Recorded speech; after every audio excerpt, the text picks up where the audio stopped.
बिस्मिल्लाहिर्रहमानिर्रहीम। अस्सलाम वालेकुम students, I am Mohammad Fawad Malik और आज का हमारा लेक्चर है stationary waves in the stretch string. आइए देखते हैं जी स्टूडेंट्स। तो stationary wave in the stretch string ये आर्टिकल इस वजह से भी हम डिस्कस करने लगे हैं क्योंकि डिफरेंट म्यूजिकल इंस्ट्रूमेंट्स में वायर्स यूज की जाती हैं और वो वायर्स जो है बिहेव करती हैं एज अ स्ट्रिंग। तो जब आप उसको वाइब्रेट करवाते हैं तो जो साउंड जनरेट होती है that is due to the stationary waves. अब चलते हैं हम अपने आर्टिकल की तरफ। हमारे पास सपोज कर लें कि एक स्ट्रिंग है जिसकी लेंथ L के इक्वल है। हमने उस स्ट्रिंग को दोनों साइड से क्लैंप किया हुआ है जिसकी वजह से उसमें F टेंशन जनरेट होती है। अब स्टूडेंट्स इसमें हमने पहले यह ऑब्जर्व करना है कि किस तरीके से स्टेशनरी वेव्स प्रोड्यूस की जाती हैं। फर्ज कर लें कि हम स्ट्रिंग को उसके सेंटर से प्लग करके रिलीज करते हैं। रिलीज करने की वजह से ये डिस्टरबेंस वेव में दोनों साइड्स पे मूव करेगी और मूव करते हुए जिस जगह से हमने स्ट्रिंग को क्लैंप किया हुआ है वहां तक पहुंच जाती है। अब स्टूडेंट्स प्रीवियस आर्टिकल में हमने ये बात डिस्कस की हुई है कि वो पॉइंट जहां से आप स्ट्रिंग को बांध के रखते हैं वो बिहेव करता है एज अ डेंसर मीडियम। तो यहां से रिफ्लेक्शन ऑफ वेव परफॉर्म होगा और जब भी वेव रेयर मीडियम में मूव करते हुए डेंसर की वॉल से रिफ्लेक्ट होती है तो उसमें 180 का फेस शिफ्ट आ जाता है। तो इसी तरीके से अब जब वेव इन साइड्स को स्ट्राइक करके वापस आती है तो ट्रफ क्रस्ट के अंदर कन्वर्ट होगा जिसकी वजह से हमारे पास एक स्टैंडिंग या स्टेशनरी वेव जनरेट हो जाती है। अब स्टूडेंट्स हम यहां पे देखते हैं कि इस वेव की स्पीड किसके इक्वल होती है और वो किन किन पैरामीटर्स पे डिपेंड करती है। तो इसके लिए हम लिखते हैं speed of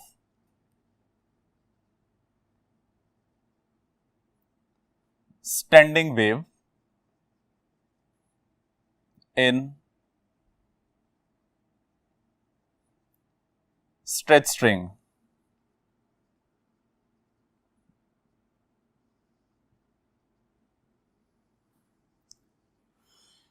This is given by V is equal to under root of F divided by M, where V is representing speed of wave, F is representing tension in string, and M is representing mass per unit length of string। Student ये बात यहां पे जरा important है कि m जो है वो सिंपली मैस को रिप्रेजेंट नहीं कर रहा, this is representing mass per unit length of the string. और अगर आपसे वो पूछता है कि व्हाट आर इट्स यूनिट्स तो इसके यूनिट जो है वो भी बनेंगे किलोग्राम डिवाइडेड बाय मीटर। और अगर हम इसके डायमेंशन डिस्क्राइब करें तो वो बन जाएंगे ML-1। अब स्टूडेंट्स हम वेव में प्रोड्यूस होने वाले वाइब्रेशंस की फ्रीक्वेंसी फाइंड करते हैं। तो इसमें सबसे पहले फर्स्ट मोड के लिए हम कैलकुलेशन करेंगे। For first mode of vibration,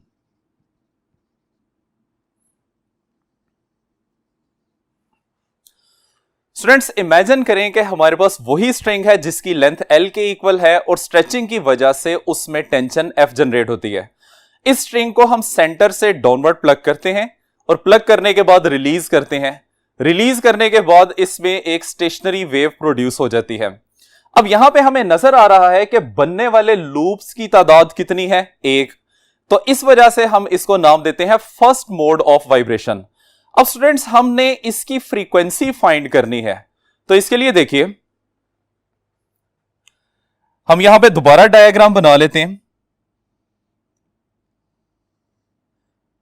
this is a string जिसको हमने दोनों एंड से क्लैंप करके रखा हुआ है और इस स्ट्रिंग की लेंथ L के इक्वल है और इसमें टेंशन की वैल्यू F के इक्वल आ जाएगी। हमने भी बात की है कि हम इसको सेंटर से प्लग करके रिलीज करते हैं तो इसमें एक स्टेशनरी वेव्स प्रोड्यूस होगी जो कि इस तरह से हमें नजर आ रही थी। This is known as loop, इसको लूप का नाम दिया जाता है, ठीक है। और फर्स्ट लूप होने की वजह से इसको हम फर्स्ट मोड ऑफ वाइब्रेशन कहते हैं। अब स्टूडेंट्स यहां पे आपने ये बात डिस्क्राइब करनी है कि एल लेंथ के अंदर कितनी वेवलेंथ ऑफ द वेव आ रही है। फर्ज कर लें कि lambda 1 is the wavelength for first mode of vibration, तो हम इसको लिख सकते हैं कि L length of the string carries lambda by 2 of the wavelength. क्योंकि ये हमारे पास हाफ वेवलेंथ है, एक और लूप अगर इसके साथ ऐड किया जाएगा तो ये हमारे पास कंप्लीट वेवलेंथ बनती है। तो यहां पे हाफ वेवलेंथ की वैल्यू आ रही है, तो इसको हम लिख सकते हैं कि L length of the string carries lambda by 2 of the wavelength. अब चूंकि ये फर्स्ट मोड है, इस वजह से हम इसको लेमडा 1 से रिप्रेजेंट कर लेते हैं। हम यहां पे पहले वेवलेंथ की वैल्यू फाइंड करेंगे, तो वेवलेंथ की वैल्यू किसकी इक्वल आ जाएगी? Lambda 1 that is equal to 2 times of L, ठीक है। ये हमारे पास वेवलेंथ की वैल्यू आ गई। अब स्टूडेंट्स हमने चूंकि फ्रीक्वेंसी फाइंड करनी है, तो फ्रीक्वेंसी का फार्मूला हम यहां पे डिस्क्राइब करने लगे हैं। जी स्टूडेंट्स, अब फ्रीक्वेंसी का फार्मूला लिखते हैं, since v is equal to F lambda. अब चूंकि हम फर्स्ट मोड को डिस्कस कर रहे हैं, इसलिए फ्रीक्वेंसी और वेवलेंथ के लिए वैल्यू 1 आ जाएगी। फर्स्ट मोड की फ्रीक्वेंसी और फर्स्ट मोड की वेवलेंथ। यहां से फ्रीक्वेंसी फाइंड करते हैं, तो फ्रीक्वेंसी की वैल्यू आ जाएगी f1 that is equal to v divided by lambda 1।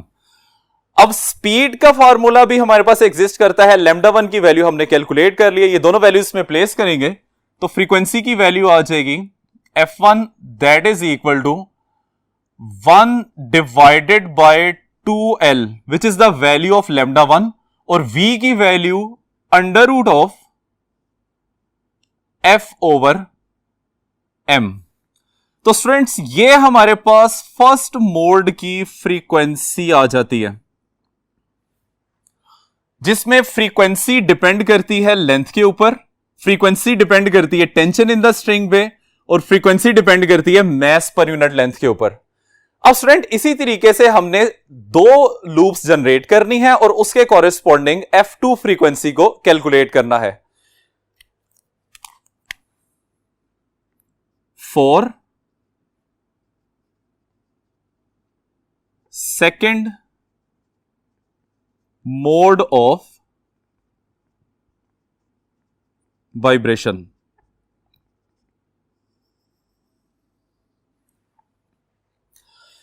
Students इसके लिए इमेजिन करते हैं उसी स्ट्रिंग को जिसकी लेंथ L के इक्वल है और उसमें टेंशन F है।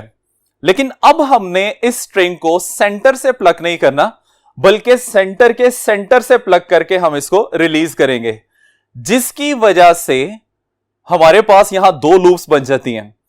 स्टूडेंट्स एक बात आपने याद रखनी है कि जहां से आप स्ट्रिंग को बांध के रखते हैं वहां पे हमेशा नोड बनेगा, और जिस पॉइंट से आप स्प्रिंग को प्लग करते हैं वहां पे हमेशा एंटी नोड बनेगा। तो इस सिनेरियो के मुताबिक हमारे पास वेव में 2 लूप्स बनना शुरू हो जाती हैं। इसको हम सेकंड मोड ऑफ वाइब्रेशन का नाम देते हैं। अब इसकी हम डायग्राम बनाते हैं यहां पे। स्टूडेंट्स ये हमारे पास आ जाएगा स्ट्रिंग जिसकी सेम लेंथ है L के इक्वल, और इसमें टेंशन F है। अब हमने इस स्ट्रिंग को सेंटर के सेंटर से प्लग करना है। तो अभी हमने बात की है कि स्ट्रिंग के फिक्स पॉइंट के ऊपर हमेशा नोड्स बनेंगे, जिसको हम यहां n से रिप्रेजेंट कर लेते हैं, और जहां से आपने प्लग किया है उसको उस जगह पे एंटी नोड बनेगा। अब अगर हम इसमें वेव बनाते हैं तो वेव की शेप कुछ इस तरह से आ जाएगी। This is known as stationary wave.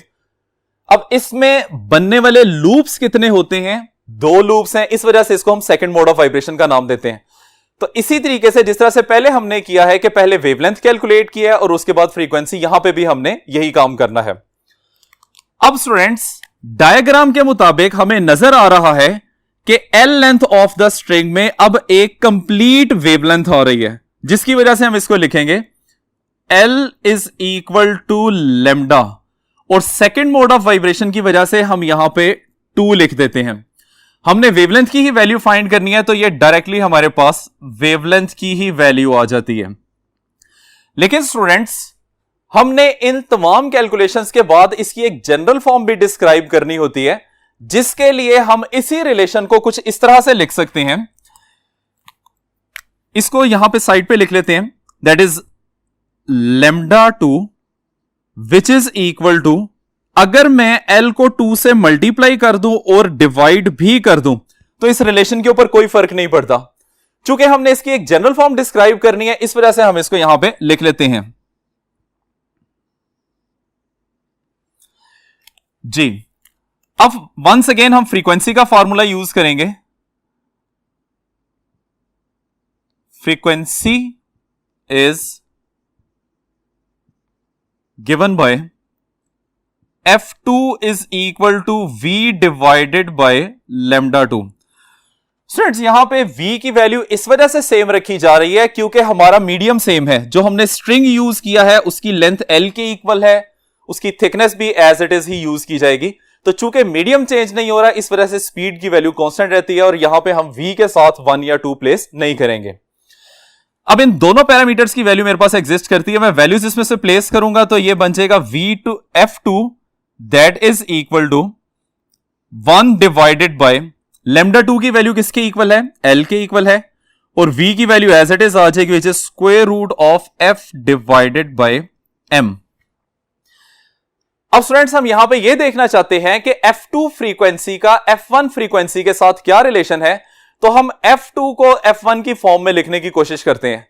अब दोनों रिलेशंस को अगर आप गौर से देखें तो यहां पे बटे में 2 लिखा हुआ है, तो हम क्या करते हैं, इस फॉर्मूले में 2 से मल्टीप्लाई भी कर देते हैं और 2 से डिवाइड भी कर देते हैं। तो ये बन जाएगा मल्टीप्लाइड एंड डिवाइडेड बाय 2। तो ये बन जाएगा F2 that is equal to 2 को जो मल्टीप्लाइड वाला बाहर लिख लेते हैं, 1 divided by 2L under root of F over M। हमारे पास ये फॉर्म कुछ इस तरह से बन जाएगी। अब स्टूडेंट्स, ये ब्रैकेट में जो फैक्टर लिखा हुआ है, this is the value of the first frequency, तो इस वजह से हम इसको रिप्लेस कर देते हैं और F2 की वैल्यू बन जाएगी F2 that is equal to 2 times of F1। तो ये हमारे पास इसका एक रिलेशन आ जाता है कि सेकंड मोड की फ्रीक्वेंसी फर्स्ट मोड की फ्रीक्वेंसी का ट्वाइस होती है। इसी तरीके से स्टूडेंट्स, अब हमने थर्ड मोड के लिए कैलकुलेशन करनी है, तो आइए देखते हैं। For third mode of vibration,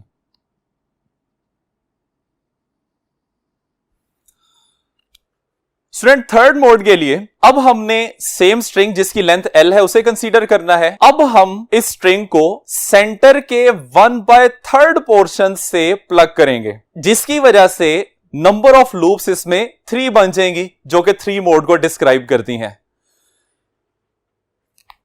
अब स्टूडेंट्स, हम इसकी पहले डायग्राम बना लेते हैं।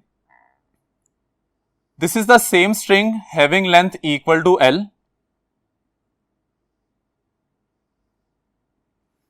हमने कहा कि हमने इसको सेंटर के 1/3 पार्ट से प्लग करना है, तो इसके हम 3 हिस्से बना लेते हैं और ये जो तीसरा पोर्शन होगा आपने यहां से इसको प्लग करना है।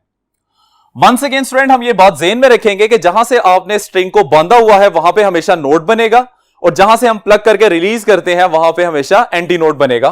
तो इस सिनेरियो के मुताबिक ये पॉइंट बन जाएगा नोड, ये पॉइंट भी बन जाएगा नोड और इस जगह पे एक एंटी नोड बन जाता है। अब अगर हम यहां पे वेव जनरेट करते हैं तो वेव की शेप कुछ इस तरह से बनेगी।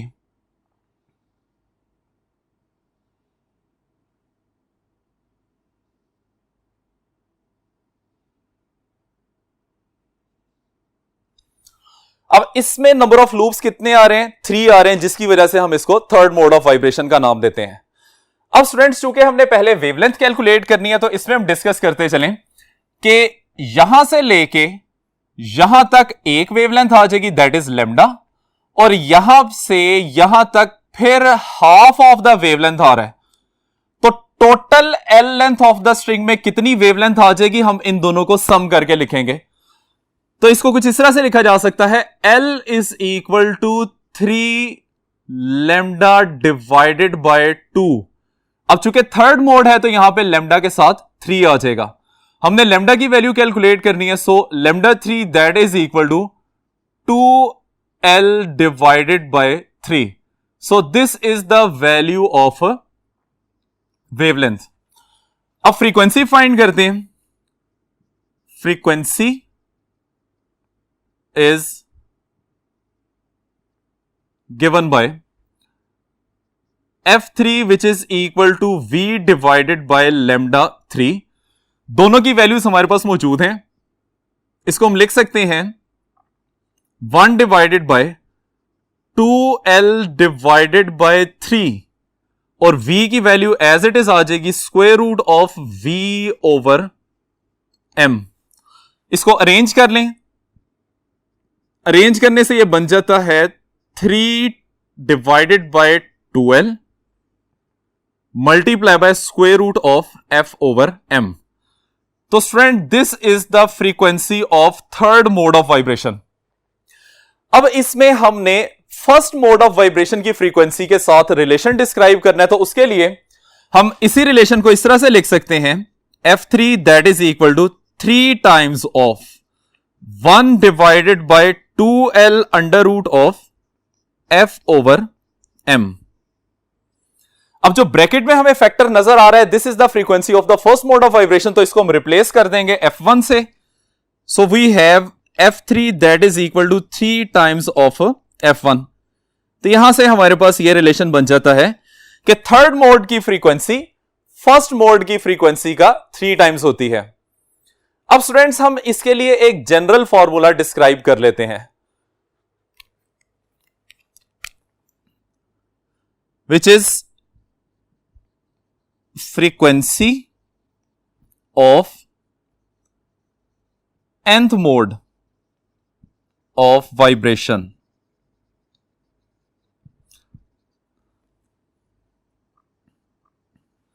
अब स्टूडेंट्स हमने जो फ्रीक्वेंसी का रिलेशन डिस्क्राइब किया है उसमें फर्स्ट मोड की फ्रीक्वेंसी सेकंड मोड की फ्रीक्वेंसी फर्स्ट का 2 टाइम्स थी, थर्ड मोड की फ्रीक्वेंसी फर्स्ट का 3 टाइम्स थी।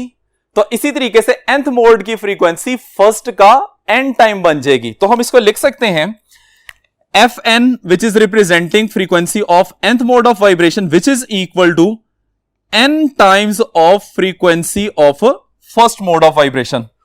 ये हमारे पास एक जनरल फॉर्मूला आ जाएगा। अब अगर इसमें आपने सेकंड मोड की, थर्ड मोड की या किसी भी मोड की फ्रीक्वेंसी फाइंड करनी है, तो उसके लिए सिंपली हम n की वैल्यू को चेंज कर देंगे, तो हमारे पास रिक्वायर्ड फ्रीक्वेंसी आ जाएगी।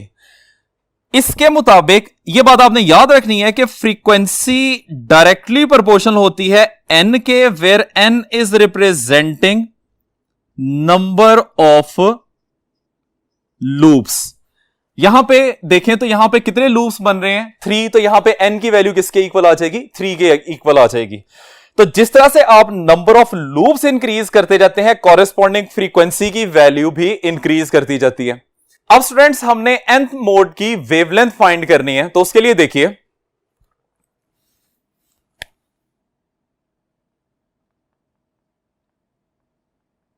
Wavelength of nth mode of vibration.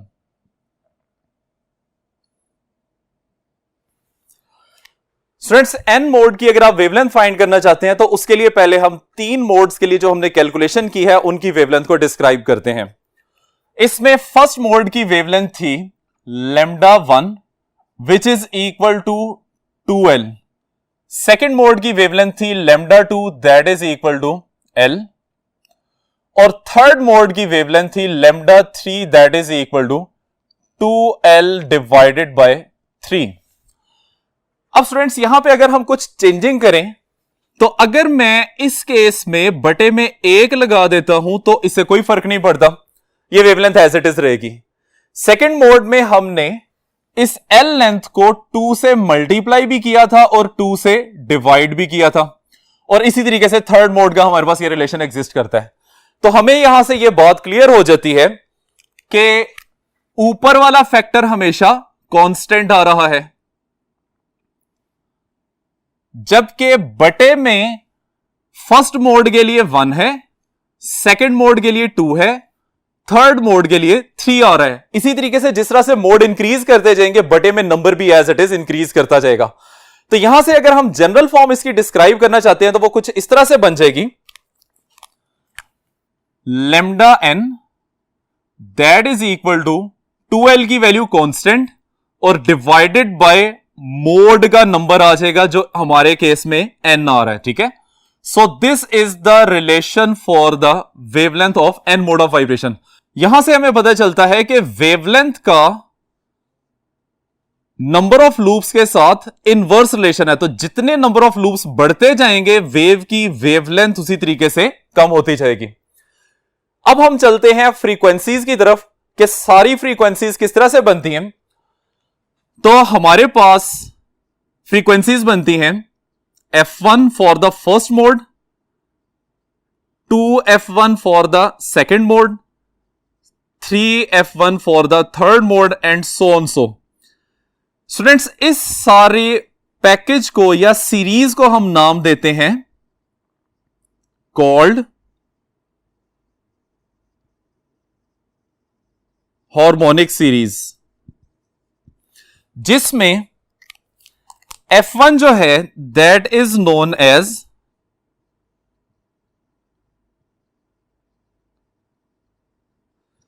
Fundamental mode. ठीक है, या इसको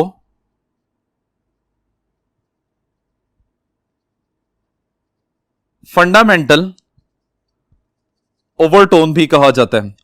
ठीक है, जिस तरीके से हम ये नाम डिस्क्राइब करते हैं उसी तरीके से हम इसका ये नाम भी डिस्क्राइब करते हैं। इसी तरीके से हमारे पास ये सेकंड मोड बन जाएगा, थर्ड मोड बन जाएगा। अब फ्रेंड्स, इसमें आपने एक खास बात याद रखनी है, वो ये कि हार्मोनिक सीरीज में एग्जिस्ट करने वाली फ्रीक्वेंसीज ही सिर्फ स्ट्रिंग में जनरेट हो सकती हैं। इनके अलावा जो भी फ्रीक्वेंसी होगी वो स्ट्रिंग में जनरेट नहीं हो सकती। बट इन केस अगर वो किसी तरीके से रैंडमली जनरेट भी हो जाती है तो वो बहुत जल्दी खत्म हो जाती है। एक पॉइंट इसमें और ऐड कर लें, वो ये है कि ये जो सीक्वेंस हमारे पास फ्रीक्वेंसीज का बना है, this is the discrete frequencies. हर एक फ्रीक्वेंसी के बाद दूसरी फ्रीक्वेंसी में एक स्टेप जनरेट हो रहा है, 1 के बाद 2 और 2 के बाद 3। इस वजह से हम इसको क्या नाम देते हैं, डिस्क्रीट फ्रीक्वेंसीज का नाम देते हैं, क्योंकि हमें यह बात पता है कि 1 और 2 के दरमियान में infinite number of steps exist करते हैं, जो कि हमने यहां पे कंसीडर नहीं किए हुए। स्टूडेंट्स, ये है हमारा आज का आर्टिकल। उम्मीद करते हैं कि आपको समझ आ गया होगा। इजाजत चाहते हैं, अल्लाह हाफिज।